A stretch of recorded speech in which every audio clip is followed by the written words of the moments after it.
Hi, Chock here, if you know me off the Avsim forums, or Al if you know me personally. This is a little guide to how to start the engine in the new Aerosoft Antonov AN2. I'm just going to point something out here whilst I'm on the external view. You'll notice that what I've loaded in here is not one of the Russian paint jobs. Not one of the Aeroflot ones. What I've got is Sierra Papa Alpha Sierra Romeo, which is a Swiss airline. And the reason that I'm using this one is because if you look in the virtual cockpit of this thing has all of the labeling, or rather most of the labeling, in English. If you load up one of the Aeroflot ones, it has the labeling in Cyrillic, Russian. So, you know, until you're actually used to what all these switches are doing and what they're for, it's not a bad idea to use this one with the English labeling. If, on the other hand, you're Russian, Nozdravia, feel free to use the one with the Cyrillic labeling. Okay, so here we are inside the Antonov. Now, a few things worth noting. You'll notice that the cowling gills are open at the moment. I'm going to close them when we get this thing going because we want the engine to heat up fairly quickly, but I'll worry about that in a minute. Now, before we actually go to starting the thing, it helps if you actually understand what's going on with the aeroplane. Yeah. So what I'm going to do here is I'm going to hit Shift 1, which brings up this little panel. I'm going to hit cold and dark. Now, this means that the thing is absolutely cold and dark. Nothing's working. The chocks are on and all this kind of stuff. Yeah. So if I'm going to look outside at this plane now, what I'm going to do is I'm going to explain a little bit about the engine. So here we are looking at the engine. Now, you can see that because all the remove before flight stuff's on, you've got this thing here over, this is the oil cooler intake. So if I hit Shift 1, what I can do is I can click that, and what it will do is it will remove that. Normally what happens is air comes in here and it's sucked in, and it those little cooling fins, and what that will do is that will cool the oil down. So we've got the remove before flight things off. Now, we've also got the chocks on at the minute, but I've got the parking brakes on, so I'm going to remove the chocks. You could leave them on if you wanted while you were starting the thing. We can check the fuel levels on the thing. You can see I've got 250 litres in the left and right tanks. The oil's on the right level and stuff like that, so that's all okay. With regard to the fuel, if just close this for a minute and we have a look, fuel tanks on an Antonov AN2 are in the top wing there, yeah, on either side. Now, how you actually get to them when you're fueling the thing is it's a bit acrobatic actually. You'll see that there's some kick steps here. What you do is you kick that in and a little flap moves out of the way, and you can put your foot in it. So you can put one foot in there, then one in there, then that one back in there, then that one there. Then you can grab that handle, and if we look on the top here, there's some anti-slip matting here, and that means that you can get to the fuel tanks and check things and stuff like that. So that's how you fuel the thing.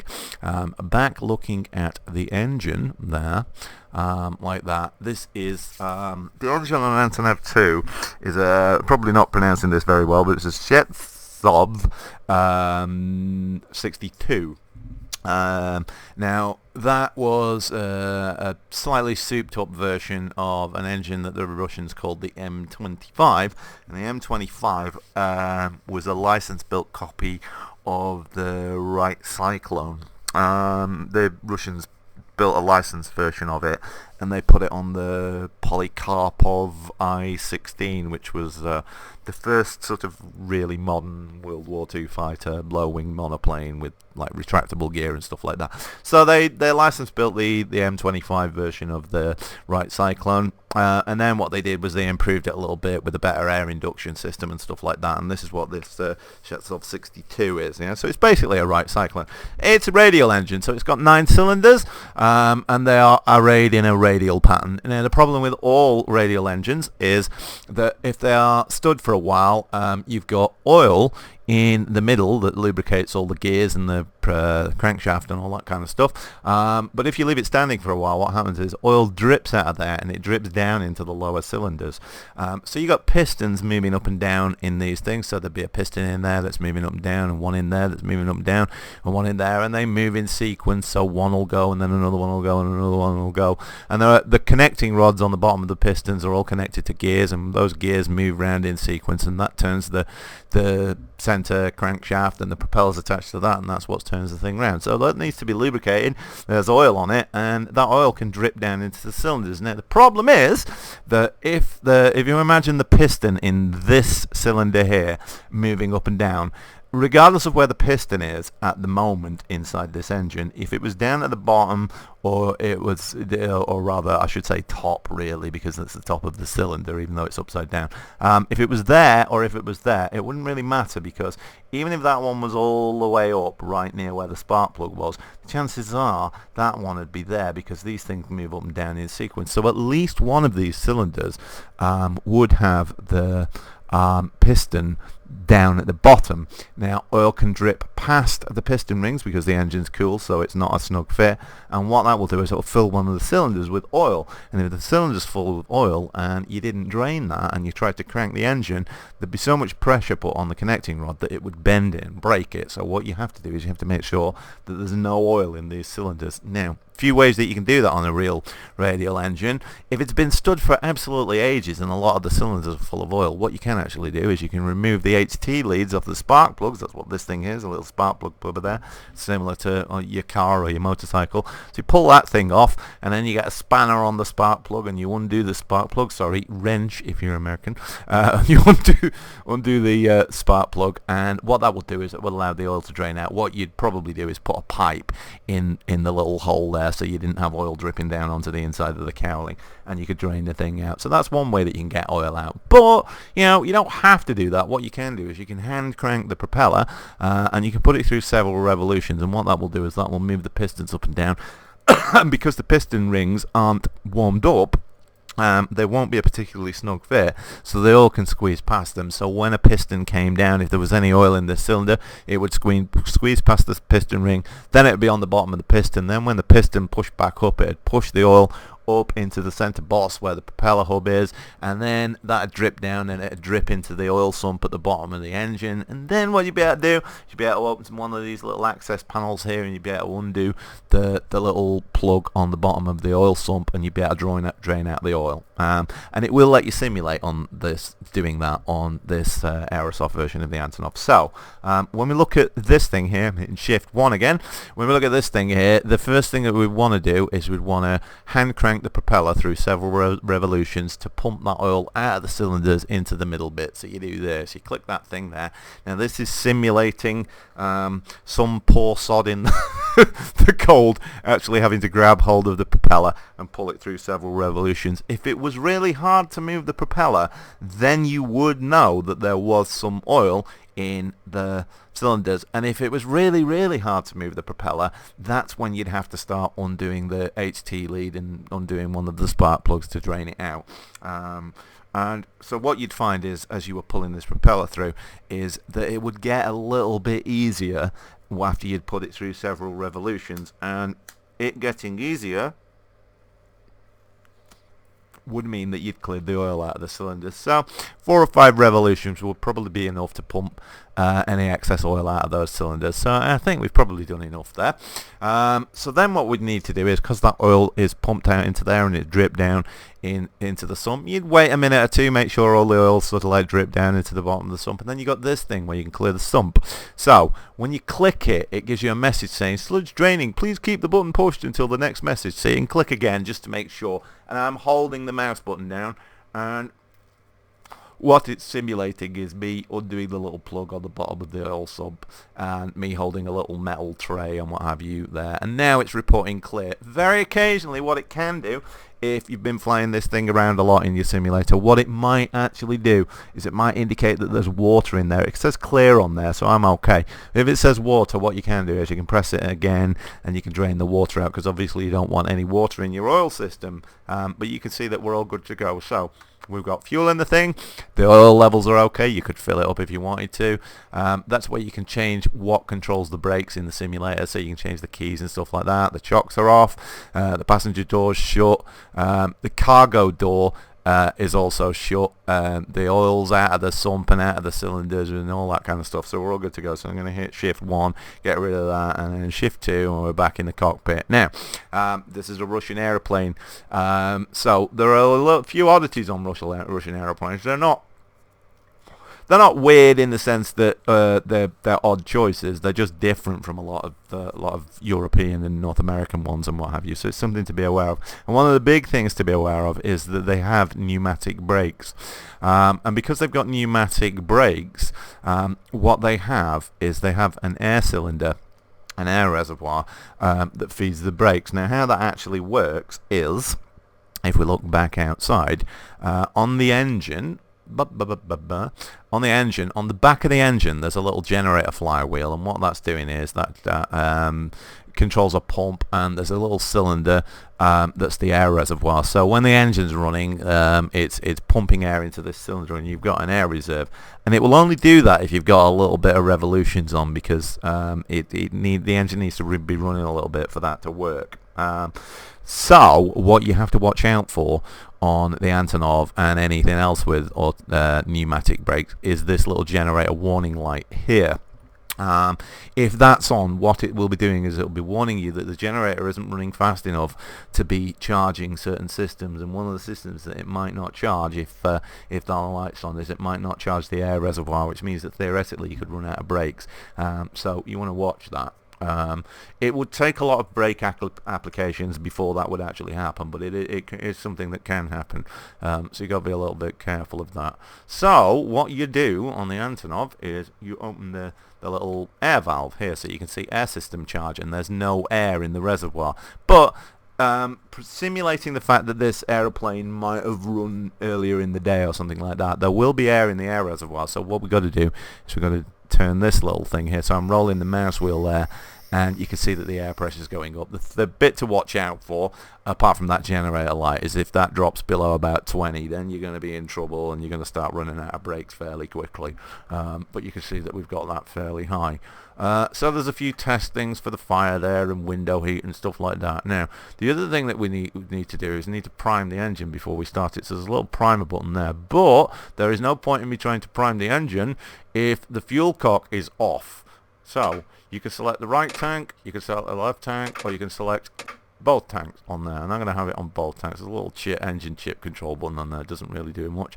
Every time you apply the brakes, you'll see the left and right brakes being applied with these little pressure levers here, and you'll hear the brakes apply because it's a pneumatic system. How it actually works, if we look outside, is the air tank that's in here feeds down a little tube down there, a little air line down there, and down there to the left and right brakes on the thing. Yeah, so there's actually a little air pipe going down to the brakes, and that's what operates the brakes. So you have to steer this thing by using differential braking, which we'll talk about when we get the thing cranked up. So now I've got the fuel on. There's a few ways that you can prime fuel in an Antonov. One of them is this. Yeah, you can see the primer's off. I can turn that, primer, fuel, and there's a few settings, and you can see primer cylinder. If I click and hold down on that, it's a syringe, and what you do is you pump that up and down 3 or 4 times, and what that does is that puts some fuel in the cylinders so that when the thing cranks and the spark goes, you've got some fuel to ignite. There is also this thing here. It's kind of difficult to see, so if I switch the view to there, so disorientated there, let's come over there like that. There you go, you can see that thing there, big cranking lever there. Yeah, so when you're actually starting this thing, what you actually can do is you can, if I put that back on this view here, what you can actually do is when you're cranking it, you can lean down here and you can crank this thing backwards and forwards furiously to keep the fuel pumping to the engine while you're trying to get it to fire. The other way that you could actually do it is you could pump the throttle backwards and forwards. That wouldn't work on every aeroplane. It would depend on the systems, but it probably would work, and it certainly work in Flight Simulator. So, a couple of other things to be aware of here. There's a fuel cutoff here, an engine cutoff. You want that forward. If you're going to start the engine, you want the mixture on as well, like that. So we want the mixture on there, like that. Now, so we've got the mixture on there, like that. That's your prop control there. And you got carburetor heat here, like that. A few other switches on there, we won't worry about them too much. Now, Russian aeroplanes, generally speaking, the golden rule with Russian aeroplanes is switch everything on unless it tells you not to. So, we could start switching these things on. It's not really going to be doing much at the moment. We're just sort of like, this is kind of like popping the circuit breakers in, if you will. So these things really, I suppose they're a bit like circuit breakers. And as I say, you can pretty much turn everything on like that and hit these things, unless, you know, the manual would tell you otherwise. Now you'll notice that there are 1 or 2 switches on there with like red guards on them. So I'm skipping past that one with the red guard on it. And go on, up you go. And turning these things on as well. Now you can turn these things on by clicking on them, or you can roll the mouse wheel. Doesn't really matter which. Now the reason that there's a red guard on this one, you'll notice that what it is it's the pitot heat, and you think, hey, there's a guard switch on the pitot heat.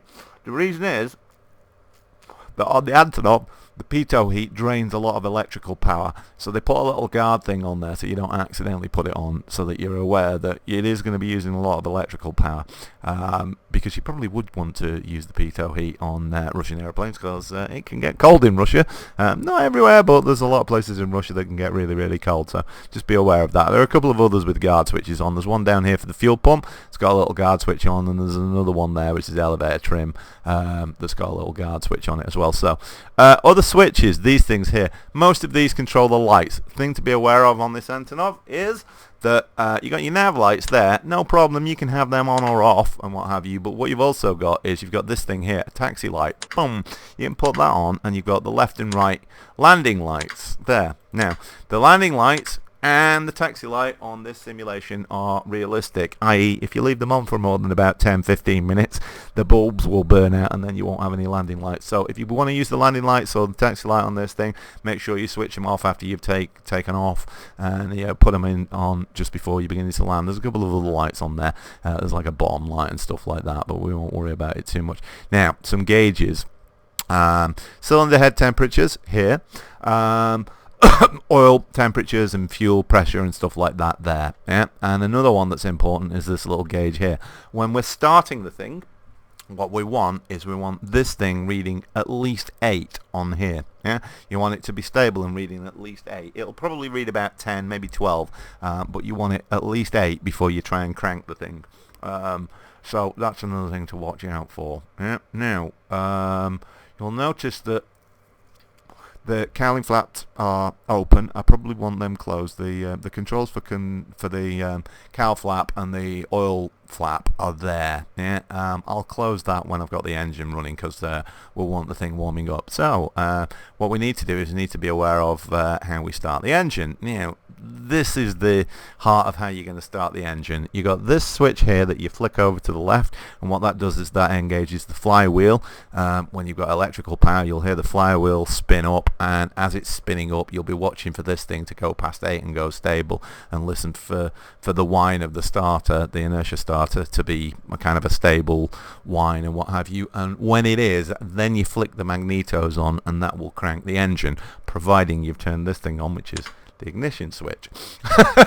So that presents a problem with flight simulators, because if I'm pressing this thing and holding it over like that with the mouse, what I can't do is I can't then move the mouse over here if I'm pressing down to hold that one here and press the magneto switches as well, yeah, because that'll need me to do this kind of thing here, yeah. So I've got to kind of press 2 things at once.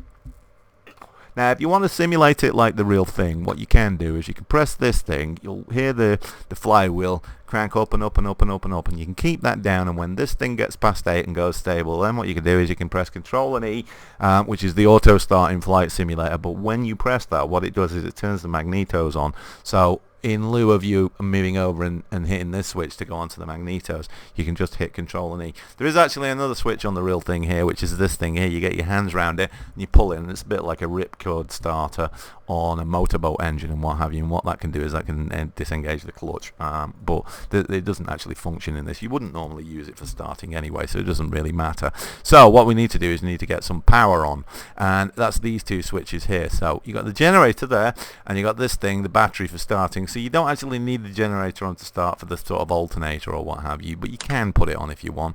And then what you've got is you've got ground power, and you can hear that it's picking up ground power there, or in the middle you got it off, and there you've got the battery. Now The battery, or should I say batteries on the Antonov AN2, because I think there's a couple, are dirty great big things in the back of the cabin on shelves. And the reason that they're so easily accessible on the Antonov is because it's operated in cold temperatures, and what you can do is you can disconnect it really quickly and take it inside and keep it inside overnight, so that your next day your battery's nice and fresh and stuff like that. So in other words, the Antonov has big battery starters on it, and you don't need any external power and stuff like that. It's pretty cool in that respect. So let's start the thing. So flick that thing on, and we'll make sure that we've got air pressure for the brakes and what have you. When we primed the thing, and if we weren't sure, maybe that fuel's evaporated, we could prime it a little bit more like that, and we make sure that the fuel's on and the generator warning light, which I'll talk about in a second.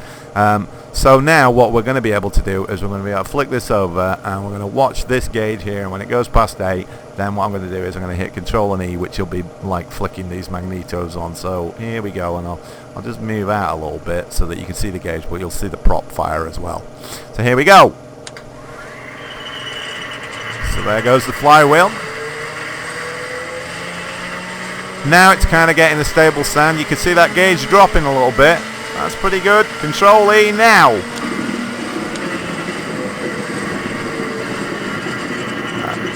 And there it goes. You can hear that thing winding down. Now, got a couple of lights on here before we start talking about other stuff. Now, what I can do is I can close the cooling flaps because I want to warm this thing up quickly. So, I've got this thing here. And you can see those cowling flaps going in. Takes a while.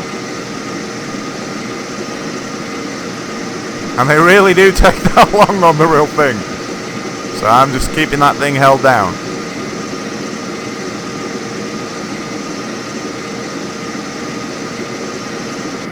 And there you go. Cowl flaps are fully closed. I could do that with the oil as well if I wanted to. I'm not going to worry about that too much. What I am going to worry about is putting too much strain on the brakes, yeah? So I'm going to pull the prop levers back a little bit like that, yeah? Now, a couple of lights on here, yeah?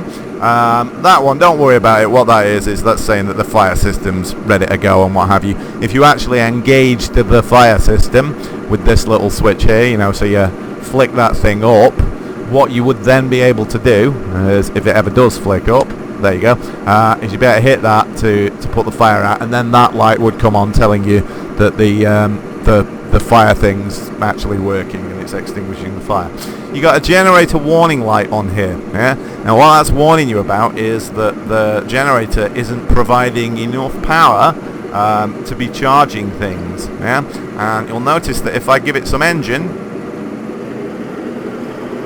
that light goes out, yeah? So you don't need much extra power for that to go out. If I back it off again, you'll see that light come on, and it might be warning me, there you go, that there's not enough power there. So what that tells you is that in order to make sure that the brakes are charging, what you got to do is you got to make sure that that generator warning light isn't on, because that drives the air compressor, and the air compressor is what charges the brakes. So that's one of those things to be aware of, yeah?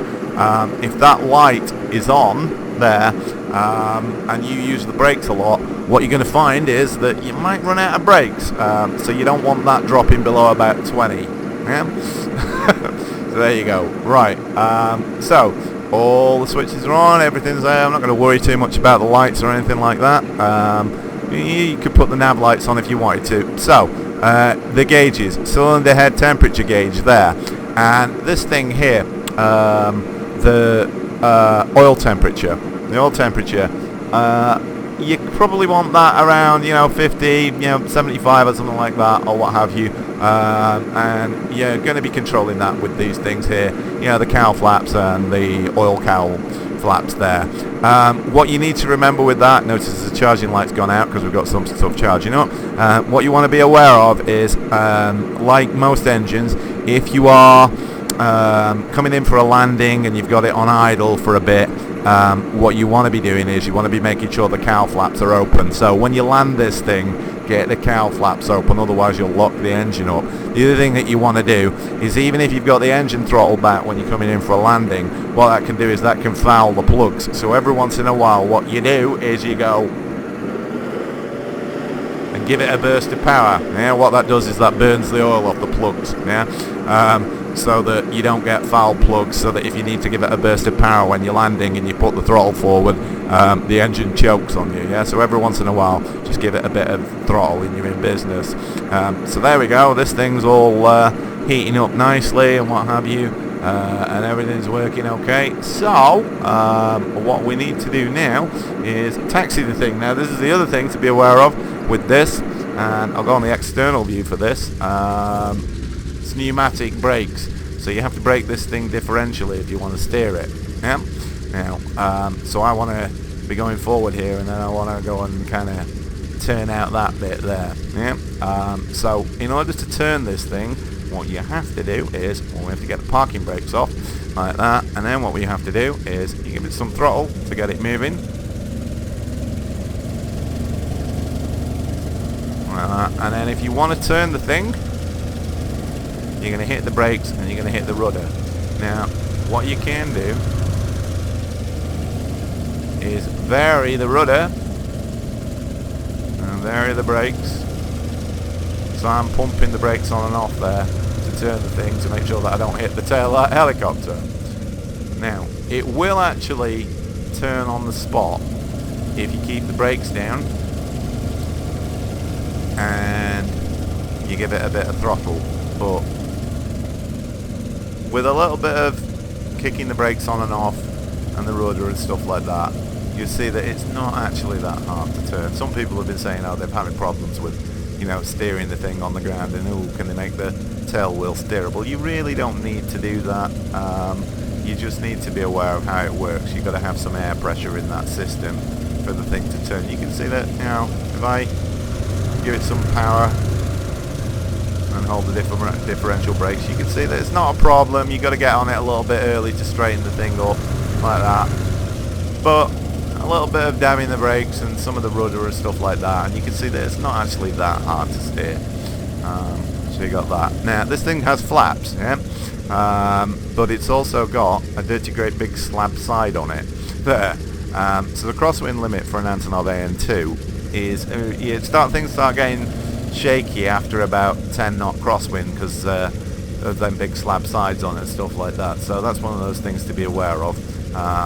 You know, if you've got a lot of crosswind, probably take off and land without flaps, because this thing's got a massive pair of wings on it and it provides a lot of lift, and it'll get off the ground doing 35-40 knots easily, even with a lot of fuel on board. So you really don't need to worry too much about the flaps, but what you really do need to worry about is you make sure that you've flicked all those switches up on the center panel, because otherwise you're not going to get any flaps. So you can see that I got flaps there. Now an interesting thing to note about the Antonov is when you put the flaps down, what also happens is if you put a lot of flaps down on them, what it also does is, you can see there, it drops the ailerons as well. Yeah.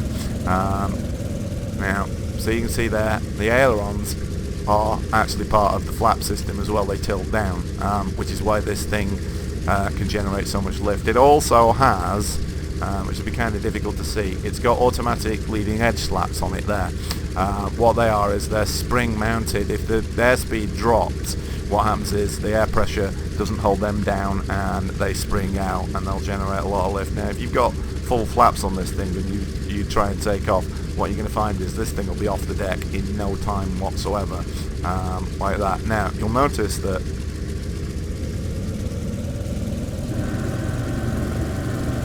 if I do that and get the flaps up, what I had to do was I had to rev the engine a little bit so the generator was providing a bit of power, because if I don't, I'm hitting the flaps button there to make those flaps go up and nothing's happening. So what I need to do is, that's that generator light again, bit of power, now they will come up. Yeah, so if you're finding things don't work on your Antonov, the answer usually is you either haven't got something switched on or you've not got enough generator power, like that. So there we go, let's get on the runway. I don't need flaps for this thing, it'll take off without them, like that. So there we go.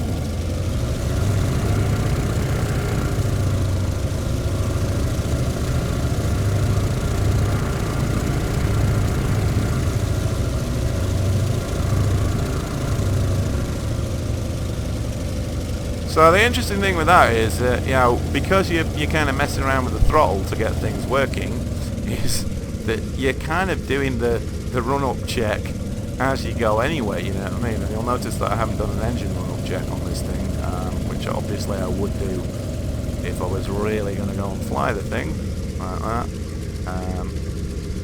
So, I'm pressing the brakes down, I'm not getting any brakes, yeah? And that's because I've not got any pneumatic pressure in there. Now it's getting it, yeah?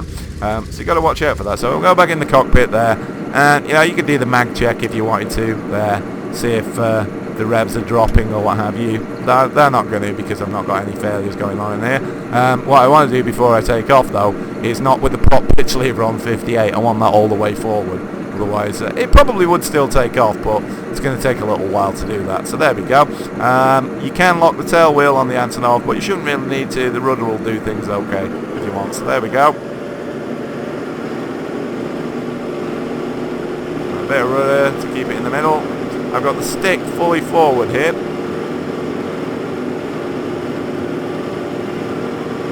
There's the tail coming up. The thing will pretty much fly itself off the runway, but you can haul it up. The thing to watch out for on this thing is the airspeed indicator is in kilometers per hour and not miles per hour or knots, yeah? So don't let that one catch you out, yeah? You can of course hit Shift Z like that and get an airspeed indication up in the sim if you want to. You don't want to be keeping this thing on full throttle. Now once this thing's in the air, things are going to start warming up. You can see the oil temperature gauge is going up on there, so you probably do want your cowl flaps open, just to make sure that you're not overheating the engine or the cylinders too much. And you can keep an eye on the gauges and what have you, and play around with the oil cooling gills and the cowling flaps and what have you. Give it a look, you know, make sure nothing's going horribly wrong with it. So there we go, like that. Getting a little bit low there. That's because I trimmed the nose down a little bit. So we'll stick this on external view. There we go. So there it is. And that is how you start the Antonov.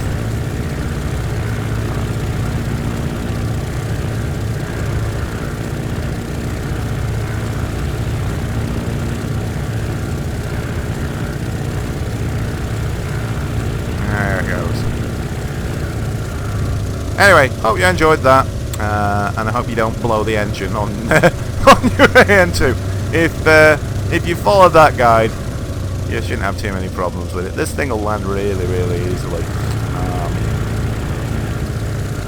So I do that. Usually, for getting the flaps down, if you've got it below about 80 knots, you should be alright. You're not really going to damage the flaps on this if you put them down a little bit higher speed than that, because the thing isn't very fast anyway. So we've got that on there. Just keep in mind that if you've got a crosswind, there's not much wind on here, as you can see. I've only got a 2-knot wind, so it's really going to make a lot of difference. But if you've got a lot of crosswind, you probably don't want to use the flaps. When it comes to landing the thing, because if you've got too much flaps on, what you'll do is you'll run out of control authority, and then you won't be able to keep it straight on the runway, and you might not be able to flare it properly and stuff like that. You can 3-point the AN2 if you want to, but most of the time people would do wheeler landings on it. It's up to you. So we got that thing there. This thing is really, really easy to land. You can land it at pretty much any speed you like. In fact, you can close the throttle and the chances of it stalling are just minimal, really. So it's kind of great fun, really. Which means that, you know, you don't really need to worry too much about the airspeed indicator being in kilometers per hour, because you can kind of fly at whatever speed you like, as long as you don't overheat the engine. So we can see that thing there.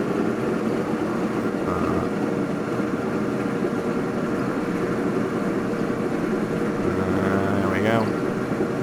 Of course, I could land it on the grass, because this thing's intended to be flown in real rough conditions anyway. I mean, look at that, you know, that thing's real easy to land. Yeah. There you go. It's practically coming to a stop there. Dead easy to land, great fun. Yeah.